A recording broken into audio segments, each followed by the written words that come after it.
কারণ এখনকার মানুষ তো মৃত্যুর কথা ভুলেই গেছে। মরবে যে, মৃত্যুবরণ যে করতে হবে, এটা তো তাদের মনেই নাই, মাথায় নাই। বন্ধুরে আমার, মূসা নবী, ওনার নাম জানেন মূসা কালিমুল্লাহ। 8 জন নবীকে আল্লাহ স্বর্গীয় উপাধি দিয়েছে। কয়জন নবী? কথা বলেন, কয়জন? 8 জন নবীকে আল্লাহ রাব্বুল আলামিন স্বর্গীয় উপাধি দিয়েছে। এর মধ্যে একজন হলো মূসা কালিমুল্লাহ। মূসা স্পোক টু আল্লাহ। মূসা কালিমুল্লাহর সাথে কথা, আল্লাহর সাথে কথা বলেছেন। ওনার মর্যাদা আছে না নাই? শুধু মর্যাদা আছে না, পুরোই ব্যতিক্রম মর্যাদা বন্ধু। আল্লাহর নবী মূসা কালিমুল্লাহ ইন্তেকাল করলো। মূসা কালিমুল্লাহর ইন্তেকালের পরে ওনাকে যখন প্রশ্ন করা হলো মৃত্যুটা কেমন লাগছে, কেমন পেয়েছে মৃত্যুটাকে, মূসা কালিমুল্লাহ উত্তর দিয়েছে, আমার কাছে আমার মরণটা এমন মনে হয়েছে। কেমন মনে হয়েছে? কয়, উত্তপ্ত তেলের কড়াইয়ের মধ্যে, উত্তপ্ত তেলের কড়াইয়ের মধ্যে জীবিত একটা চড়ুই পাখিকে উত্তপ্ত তেলের কড়াইয়ের মধ্যে ছেড়ে দিলে চড়ুই পাখিটার যেমন মনে হবে, চড়ুই পাখিটার যেমন অবস্থা হয়, আমার কাছে আমার মৃত্যুটাকে ঠিক তেমনই মনে হয়েছে। আল্লাহু আকবার বলেন না আর জোরে। বন্ধুরে আমার, জীবিত একটা চড়ুই পাখিকে তেলের কড়াইয়ের মধ্যে ছেড়ে দিলে কি হবে? একেবারে ভাজা হয়ে যাবে, ভুনা হয়ে যাবে। মূসা কালিমুল্লাহ যদি এমন বয়ান দিতে পারে, তাহলে আমাদের মতো পাপী আমাদের উপায় থাকবে না বন্ধু। থাকবে? এই পাপী মানুষগুলো যখন বন্ধু অনেক বেশি যন্ত্রণার মধ্য দিয়ে তাদের মৃত্যু হবে, মৃত্যুবরণ করার পরে তাদেরকে কোথায় নিয়ে যাওয়া হবে? কথা বলেন না কেন? কোথায় নিয়ে যাওয়া হবে? কবরে বন্ধু। কবরটা তো আরো বড় ভয়ঙ্কর। এটা আপনারা অনেক আগে শুনেছেন, আমরা ছোট থাকতে শুনেছি। কমপক্ষে 99টা সাপ থাকবে পাপীদের সেবার জন্য। কিসের জন্য? সেবা যত্ন করবে, কন্টিনিউ একটার পর একটা সবল মারতে থাকবে। এত বিষাক্ত হবে সাপগুলো রে, পৃথিবীর দিকে যদি মুখটা বের করে যদি নিঃশ্বাস ফালায় সাপগুলো, পৃথিবীর মাটি ওই সাপের নিঃশ্বাসে বিষাক্ত হয়ে যাবে, কখনোই কোনো শস্য জন্ম হবে না। এত ভয়ঙ্কর সাপ কন্টিনিউ সবল মারতে থাকবে বন্ধু, কন্টিনিউ সবল মারতে থাকবে। ওই যে আগে বলেছি, আল্লাহ বলেছেন লা ইয়ামুতু, মরার কোনো সুযোগ নাই, ফিহা ওয়ালা ইয়াহইয়া, বাঁচার কোনো সুযোগ নাই, ওমা হুম আনহা বিগাইবিন, পালিয়ে যাওয়ার কোনো সুযোগ নাই। আমি যদি দুই একটা এক্সাম্পল দেই, আপনাদেরকে এক্সাম্পল দেওয়ার দরকার আছে না নাই? বন্ধুরে আমার, আমি আপনাদেরকে একটা এক্সাম্পল দেব। সেই এক্সাম্পলটা হলো সাদ বিন মুআয রাদিয়াল্লাহু তাআলা আনহুর ইন্তেকালের পরে ওনাকে যখন কবরে দাফন করা হলো, আমি পাপগুলোকে একটু আইডেন্টিফাই করতে চাই, শনাক্ত করতে চাই। পাপগুলো ঠিক কি ধরনের পাপ আমরা করতে পারি। আল্লাহ রাসূল বলেছেন, হাসতে হাসতে মানুষ এমন অপরাধ করে মাসরিক থেকে মাগরিব পর্যন্ত জাহান্নামের দিকে এগিয়ে যায়। জোরে জোরে কন্না নাউযুবিল্লাহ। আল্লাহর হাবিব বলেছেন, আমি আমার উম্মতগুলোকে মাজায় ধরে ধরে জাহান্নাম থেকে বাঁচাইতে চাই, তারা আমার হাত পুশকে জাহান্নামে পড়ে যায়। সাদ বিন মুআয রাদিয়াল্লাহু তাআলা আনহু ইন্তেকালের পরে জানাজা হলো বন্ধু। জানাজার পরে তাকে কবরে দাফন করা হলো। দাফন করার পরে বন্ধু আমার নবী সাহাবায়ে কেরামদেরকে নিয়ে তার কবরের পাশে দাঁড়িয়ে দাঁড়িয়ে দোয়া করছে, তাসবিহ তাহলিল পাঠ করছে। সাহাবায়ে কেরাম প্রশ্ন করলো, ইয়া রাসূলুল্লাহ, ইয়া হাবিবাল্লাহ, নবী গো, ও প্রাণের নবী, তার কবরের পাশে দাঁড়িয়ে দাঁড়িয়ে দোয়া করা, তাসবিহ তাহলিল পাঠ করার মানে কি? এবার আমার নবী বললেন, সাদ বিন মুআয যেমন একজন আল্লাহ ওয়ালা, এমন ফরেজগার ব্যক্তি ছিলেন, ওনার জানাজায় 70,000 ফেরেশতা অংশগ্রহণ করেছে। জোরে জোরে করুন আল্লাহু আকবার। নবী ওনার জানাজায় যদি 70,000 ফেরেশতা অংশগ্রহণ করে গো, তাহলে ওনার কবরের পাশে দাঁড়িয়ে তাসবিহ তাহলিল দোয়া করার মানে কি? আমার নবী জানিয়ে দিল বন্ধু, তার প্রস্রাব করার পরে ভালো করে পবিত্র হতো না, এই কারণে তার কবরের মধ্যে আযাব জ্বলতেছে। আমার নবী দোয়া করে দিয়েছেন তার কবর আযাব বন্ধ। আপনার সবই ঠিক আছে, কিন্তু কি নাই? পবিত্রতা লা তুকবালু সালাতুম বিগাইরি তুহুর আলা সাদাকাতিন মিন গালুল। পবিত্রতা ছাড়া ইবাদত কবুল হয় না, হালাল উপার্জন ছাড়া দানও কবুল হয় না। কথা কি বুঝে আসছে আমার বন্ধুরে আমার? এবার আসেন, আমাদের দেশের মধ্যে মানুষ ভাই ভাই ঝগড়া করতে মজা পায় কি পায় না? আরো জোরে বলেন কি? আমাদের দেশে সবচেয়ে বেশি যে প্রতিহিংসামূলক আচরণটা হয় ভাই ভাইয়ের সাথে, পাপ যে পাপী লোক যে কেমন করে পাপ করে, পাপী লোক কাকে বলা হয়? আমি বন্ধু মুক্তাসার ভাবে ছোট্ট ছোট্ট করে আপনাদেরকে একটু বুঝিয়ে দিব। তার আগে এক হলো প্রস্রাব করার পরে পবিত্রতা অর্জন না করা। যেমন বিশেষ করে জুমার দিনে দেখবেন, আপনি দেখবেন সারাদিন ঘোরাফেরা করবে মানুষ, সময় মতো মসজিদে যাবে না। ইমাম সাহেব খুতবা দেওয়ার সময় হলে মসজিদে চলে যায় ছোটাছুটি করে, প্রস্রাবখানায় গিয়েছে, প্রস্রাব করে পানি খরচ করে চলে গেছে। কিন্তু বোকা জানে না পুরুষের প্রস্রাব সহজে বন্ধ ক্লিয়ার হয় না, একটু হাঁটাহাঁটি করতে হয়। ঠিক কিনা বলেন? আপনি কিন্তু নামাজে জামাতে যদি আখিরি বৈঠকে বসেন তাও জামাতের সওয়াব পাবেন, কিন্তু অপবিত্র হয়ে নামাজ পড়লে আপনার কোনো ফায়দা। তাহলে কোনটা আগে দরকার? পবিত্রতা বন্ধু। আমি আপনাদেরকে বলে দেই, হযরতে আব্বাস রাদিয়াল্লাহু তাআলা আনহুর জামানায় এক ব্যক্তি ইন্তেকাল করলো, করার পরে বন্ধু ওনাকে কবরে দাফন করা হলো। দাফন করার জন্য যখন নিয়ে গেল তার আপন স্বজনেরা, এবার কবরের দিকে চাইয়া দেখে ছোট্ট বিড়ালের আকৃতিতে, কিতাব যেটা প্রমাণ করেছে বিড়ালের আকৃতিতে এক জানোয়ার তার কবরের মধ্যে প্রবেশ করেছে। জোরে বলেন না নাউজুবিল্লাহ। আর জোরে কি? বিড়ালের আকৃতির একটা জানোয়ার তার কবরের মধ্যে প্রবেশ করেছে। হাজার চেষ্টা করার পরে বন্ধু জানোয়ারটাকে সরাইতে পারে না। এবার তারা তাৎক্ষণিকভাবে চিন্তা করলে এই কবরে তাকে দাফন করবো না, নিশ্চয়ই কোনো সমস্যা আছে। আরো একটা কবর বন্ধু খনন করা হলো, আর একটা কবর খনন করার পরে তাকে আবার কবরে নিয়ে যাওয়া হলো দাফন করার জন্য। আবার চাইয়া দেখে ওই যে বিড়ালের আকৃতিতে জানোয়ার, ওই কবরের মধ্যে দেখে আবার ও বিড়ালের আকৃতিতে জানোয়ার এসে প্রেজেন্ট। দুইটা কবর এখান থেকেও বন্ধ সরাইতে পারে না। তৃতীয়বার আবার একটা কবর খনন করলো, আবার যখন তার ওই লাশটাকে নিয়ে কবরে চলে গেল, এবার আবার চাইয়া দেখে তার কবরের মধ্যে বন্ধু আরেকটা জানোয়ার বিড়ালের আকৃতিতে।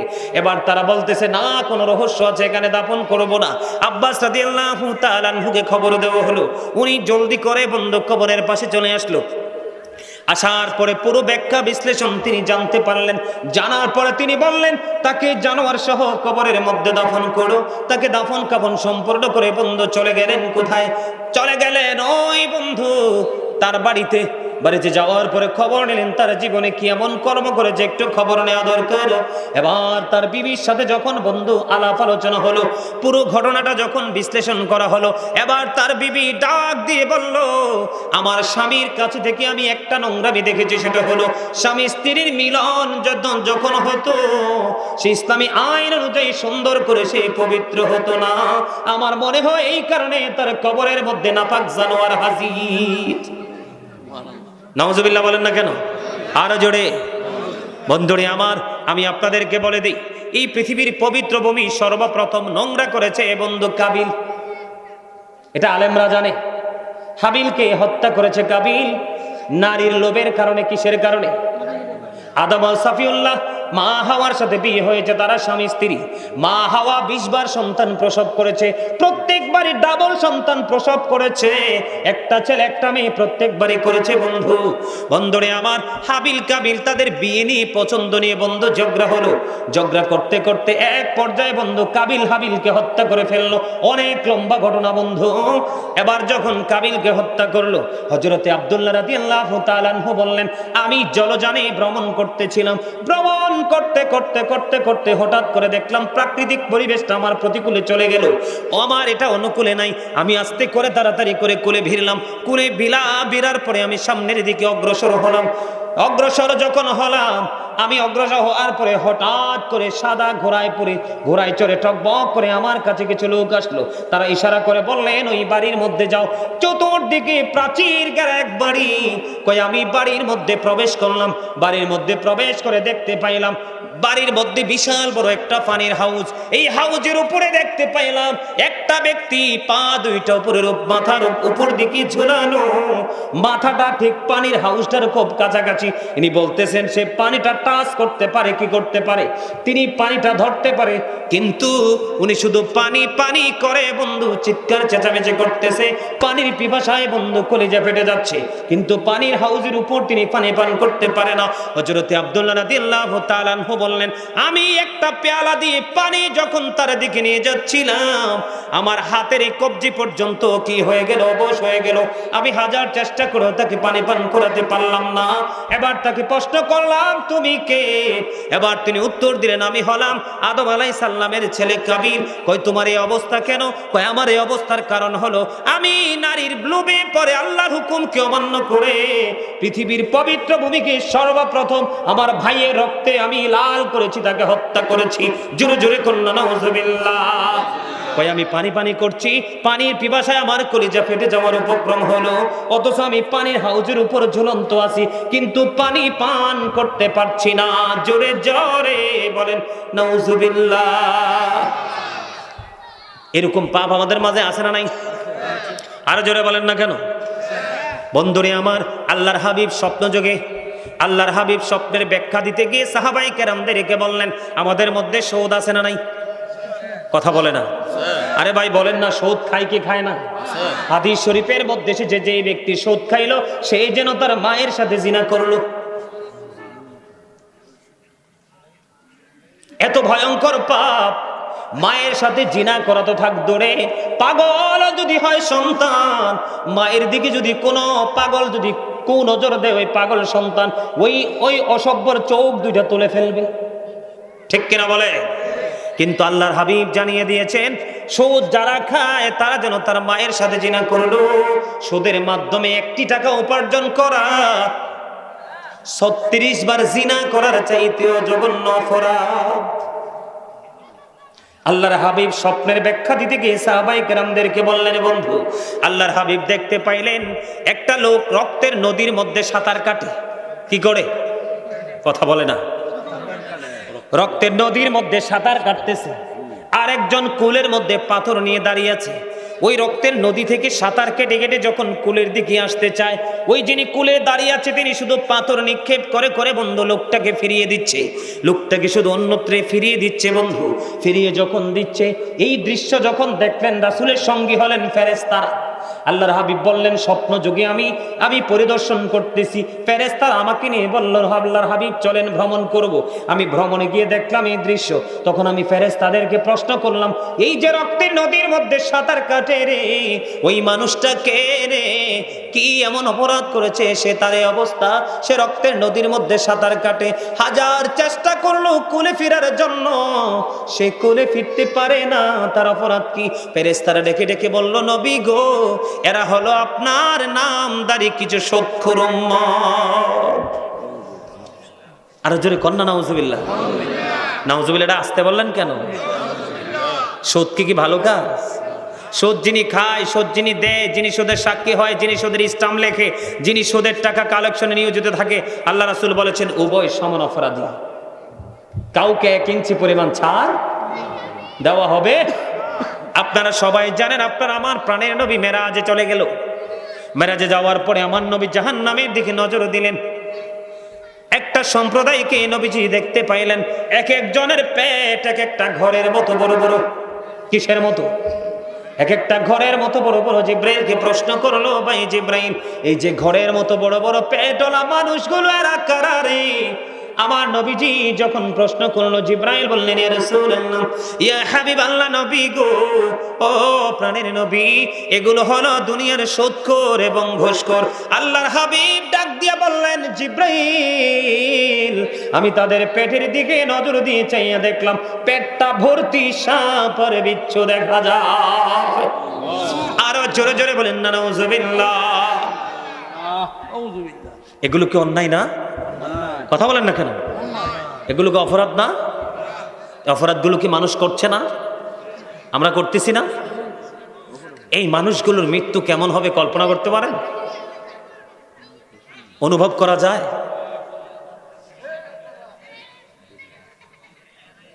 অন্যায় অপরাধের আমাদের মাঝে কোনো শেষ আছে? নারী পুরুষ এমন পাগল হবে, আল্লাহর প্রিয় যারা আল্লাহকে ভয় করেছে, তওবা করেছে, নির্জনে আল্লাহর গোলামি করেছে, ওই বান্দাগুলোর জন্য আল্লাহর আরশের ছায়া থাকবে, আর বাকিগুলো পাগল হয়ে যাবে। নারী পুরুষ উভয় উলঙ্গ থাকবে। কি থাকবে? নারী পুরুষ উভয় ল্যাংটা থাকবে, উলঙ্গ থাকবে। মা আয়েশা সিদ্দিকা রাদিয়াল্লাহু তাআলা আনহা প্রশ্ন করল, ইয়া রাসূলুল্লাহ, ইয়া হাবিবাল্লাহ, নবী গো, নারী পুরুষ উভয় ল্যাংটা থাকবে, উলঙ্গ থাকবে গো, একজন কি আরে একজনের দিকে নজর দিবে না? আমার নবী বললেন, আয়েশা রে, এত ভয়ঙ্কর হবে রে কাল হাসরের ময়দান, কেউ কারো দিকে নজর দেওয়ার মতো কোনো সুযোগ থাকবে না, এতটাই ভয়ঙ্কর হবে। আপনারা জানেন না বন্ধু, আমরা অনেকেই জানি না বন্ধু, ফুলছেরাতের পোলটা 30,000 বছরের রাস্তা। কত হাজার? 30,000 বছরের রাস্তা। এটা চুলের চাইতে চিকন হবে, হীরার চাইতে দার হবে। এই পৃথিবীর বুকে এত বেশি অন্যায় করতেছে মানুষ, এত বেশি অপরাধ করতেছে বন্ধু, তারা ফুলছেরাতের পুল কোনোভাবে পার হতে পারবে না। ও বন্ধু, ফুলছেরাতের পুলের উপর উঠতে দেরি রে, আল্লাহর কুদরতি হাত দিয়ে ধাক্কা দিয়ে তাদেরকে জাহান্নামে ফেলে দিবে। আপনারা জানেন না, কোথাও থাকবে বন্ধু জাহান্নামীদের নিংড়ানো লিকুইড জিনিস, কোথাও থাকবে ঘাম, কোথাও থাকবে বন্ধু হাহাকার, কোথাও থাকবে চিৎকার চেঁচামেচি। জাহান্নাম মানে ভয়ঙ্কর এক পরিবেশ, এক ভয়ঙ্কর এক পরিবেশ পরিস্থিতি বন্ধু। কাউকে বন্ধু কারো নিকটবর্তী থাকবে জাক্কুম, কারো নিকটবর্তী থাকবে তিনাতুল খাবাল, কারো নিকটবর্তী কারো মাথার উপর উত্তপ্ত গরম পানি ঢালা হবে, কারো পেটের মধ্যে আবার বন্ধু গরম পানি বক্ষণ করানো হবে, এতটাই উত্তপ্ত। চতুর্দিকে বন্ধু শুধু হাহাকার, চতুর্দিকে শুধুই বন্ধু হাহাকার, হতাশ হওয়ার মতো সেই পরিস্থিতি।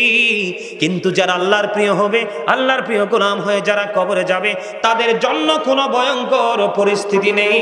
তাদের প্রত্যেকটা ধাপ, প্রত্যেকটা স্টেপ তাদের হবে নিরাপদ। জোরে জোরে বলুন না সুবহানাল্লাহ। আর একটু মহাব্বতে।